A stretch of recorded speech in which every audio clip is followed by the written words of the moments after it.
know today is Abigail Spanberger's favorite day of the campaign. You know why? Because she can work 25 hours, not 24 hours.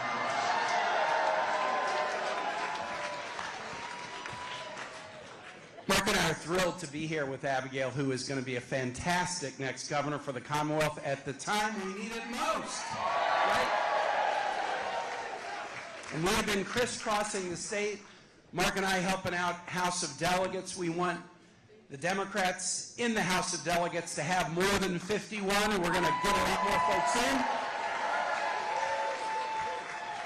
We've been doing events for the next Attorney General of Virginia, Jay Jones, a longtime friend. Just Friday, Attorney Generals around the nation sued Donald Trump to say, hey, there's billions of dollars that Congress has put into a contingency fund to use for SNAP beneficiaries during a lapse of funding, and Donald Trump is cruelly withholding that money. Did the Virginia Attorney General join that suit? No. We need somebody who will stand up when a president's hurting people, hurting Virginia. Whether the president's a Democrat or Republican, we need somebody who will stand up. And then Ghazala Hashmi. Ghazala is an educator, lifelong educator, specializes in poetry. More poets in higher office. Wouldn't it be good to have a state leader who will lift up teachers and try to raise their pay, not have a teacher tip line to turn teachers in? We need the chairman of the Senate Education Committee to be our next lieutenant governor. Ghazala Hashmi, folks, give a round for her. And then my friend Abigail. I had the good fortune to meet Abigail when I was running for re-election in 2018. And she's going to tell the story about what made her run that first campaign in 2018.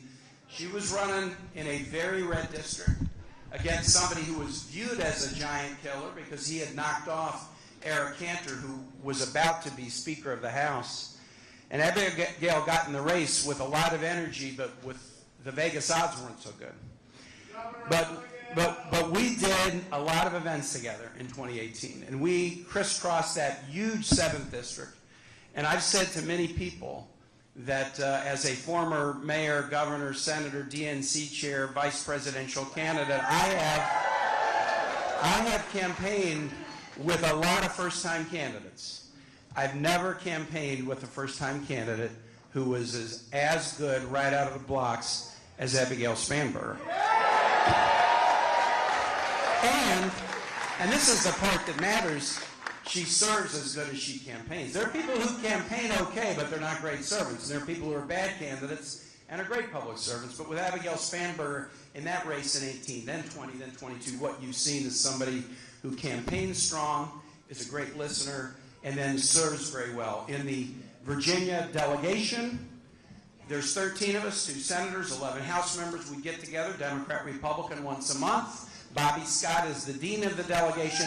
Abigail was such a key part of that during the years before she jumped into this governor's race. Such a key part of that. And so we've gotten to know Abigail really well, and Mark and I are so proud to support her. Before I introduce Mark, I'm just going to say I've been very impressed with the focus that Abigail has brought to this campaign. She's talked about a lot of issues because she gets asked a lot of questions, but there are 3 big pillars to the campaign. It's affordability, and it's jobs, and it's education. And on those 3 issues, folks, can I just say there could not be a clearer contrast than between Abigail Spanberger and the other crew.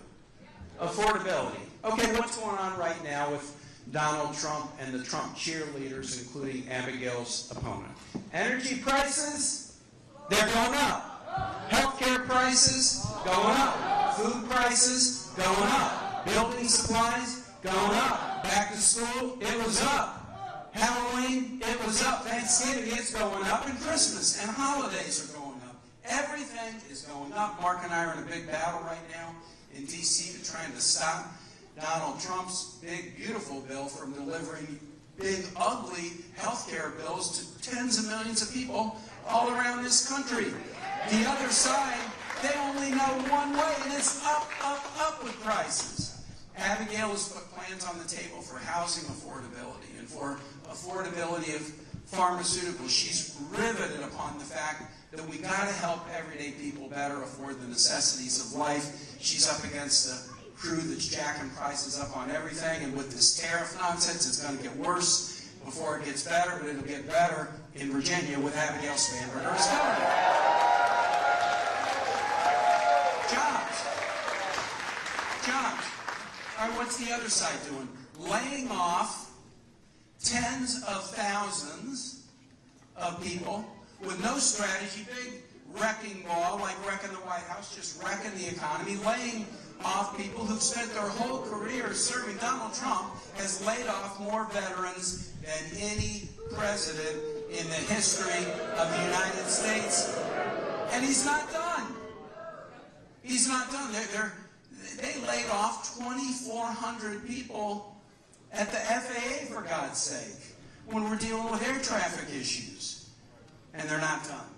What about Abigail? Abigail's put plans on the table to focus on the economic development needs of every corner of this Commonwealth, places that are rocketing ahead, other places like Southside and Southwest have had challenges. Mark and I work very closely with those parts of the state. Abigail believes it's a Commonwealth, not a state. A kid once asked me, why are we a Commonwealth, not a state? I didn't know the answer, but like any politician, I tried to freelance one, and I said to this student, we're a Commonwealth because the state is a political jurisdiction, but Commonwealth has the word community in it. The wealth we hold in common. We got to all be doing good before anybody is doing good, and we need somebody who will focus on jobs in every part of the state. And the last is education. Okay, well, I'm supposed to introduce Mark. But I'm just going to be quick. What are they doing with education?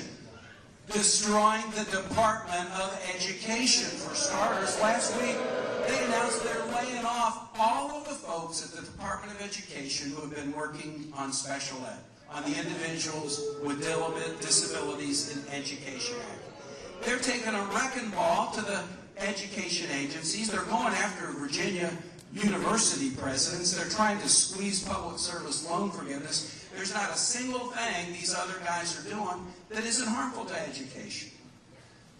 The current crowd in Richmond, when they came in a few years ago, they talked a good game about education, and then they put up a teacher tip line so you could call and report on a teacher if you didn't like something the teacher said. How about Abigail? Abigail, proud J.R. Tucker High School grad, kids in the Henrico Public School System. She's always going to be lifting up teachers. She's always going to be battling for kids. They're going to have an ally and a builder in Abigail, not a destroyer. And so in these three key issues in the campaign, the contrast could not be clearer. And that's why we have to send a message. And let's not send a soft message. Let's send a big, loud message with a big margin for Abigail Spanberger. Because the nation, we need good government in Virginia, and that's why we're here. But let me tell you something. It's not just Virginians watching this race, because the nation, and even the world, they want to see some hope out of the United States right now. They want to see some hope. 1 year into Trump term 2, they want to see who we are, and we're going in a positive direction, not going backward. Mark and I are on foreign relations, intel, armed services, the committees where we deal with nations around the world, and they ask us questions when we sit and like, what the hell is going on? We thought we knew you guys. They want to see us succeed. They want to see us move forward. They want to see us link arms with each other and with allies around the world, not divide and hate and kick people around. And so the leadership that Virginia has is going to send this message so very clearly. So I have the great fortune now of introducing a friend of 45 years. We met when I was a first-year student in law school. Mark was at Harvard with me. He was a third-year student. We met at a party, not in a library, not in a class. And we have been friends for 45 years. And we connected again on the Doug Wilder for Governor campaign in 1989. He was the chairman, and I think I put some yard signs up or something. But we have had a blast working together. I was his lieutenant governor. I've been his junior senator, as he never fails to remind me. But you know this, and Abigail knows this. When you have a hard job to do, if you have a colleague who has your back, that job may be hard, but it's doable. Anything, no matter how hard it is, when you have colleagues that have your back, you can get a lot done. And as this junior senator, I'm proud to say I've got a colleague who has my back and I have his, and we both have Virginia's back. Here is your senior senator, Mark Warner.